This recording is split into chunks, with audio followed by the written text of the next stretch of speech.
vu en grande partie, puisque j'ai travaillé aux Nations Unies au service de la paix, au service de la communauté internationale, que j'ai moi-même été dans beaucoup des pays que je mentionne dans mon bouquin, que j'ai connu des acteurs même.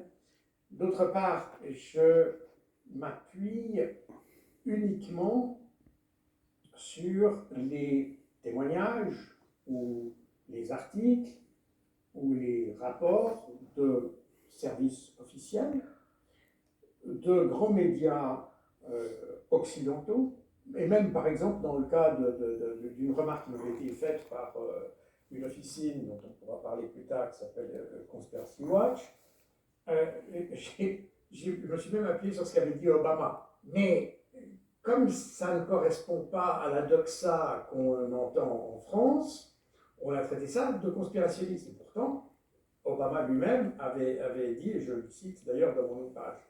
Donc on voit bien qu'on n'est pas dans un jugement qui est objectif et qu'on est simplement dans une manière une sorte de cerbère d'information. C'est une forme de censure d'une certaine manière qui est appliquée en parlant de conspirationnisme. Ceci étant, il faut voir que